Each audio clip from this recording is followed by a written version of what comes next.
All right, gonna go over this model. I'm just gonna say all the vessel names. So I am gonna start at the aorta. Ascending aorta, aortic arch. Brachiocephalic trunk is underneath this vessel here. Left common carotid is gonna continue up the neck. Left subclavian is gonna continue up and go along the shoulder region.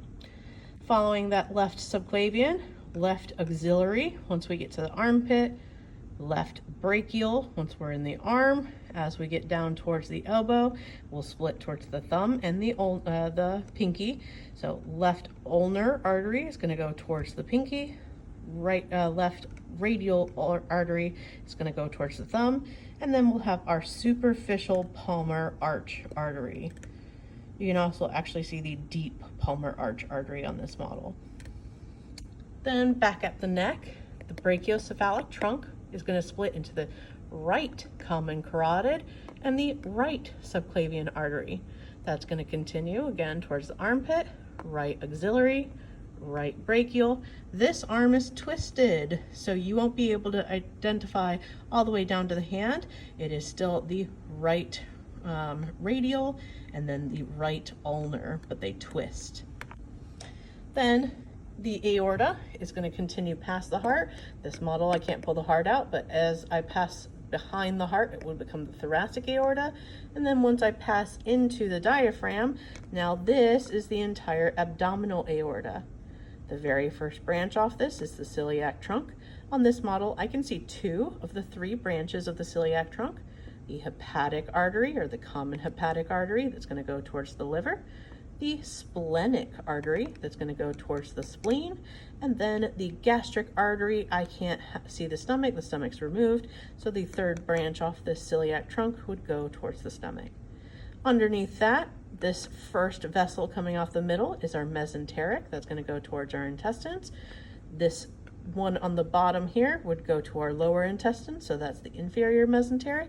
And then these 2 off the lateral edges are going to be our gonadal arteries, right and left. At the end of the abdominal aorta, we're going to split into the right and left common iliac. Then the common iliac is going to split internally. So this is going to be the right internal iliac, the left internal iliac, the right external iliac, the left external iliac. Those will continue down the leg. Here, this leg is facing an anatomical position, so the femoral artery is the continuation off that external iliac. We can't see it because it goes behind the knee. But on this side, the leg is turned laterally, so I can see that the external iliac artery continues down. Once we pass this hip area, this becomes the femoral artery. The femoral artery passes behind the knee to become the popliteal artery. Then it continues down the calf to become the posterior tibial artery.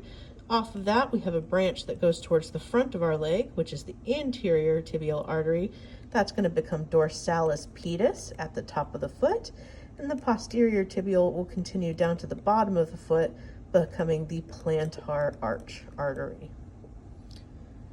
Then in our abdomen, other organs that we can see are our kidneys. So there is the renal arteries.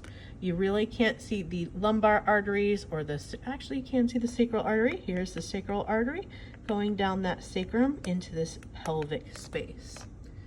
In the lungs, remember, the pulmonary arteries are the blue vessels. The red vessels here are our pulmonary veins. And that is all the major arteries you can see on this model.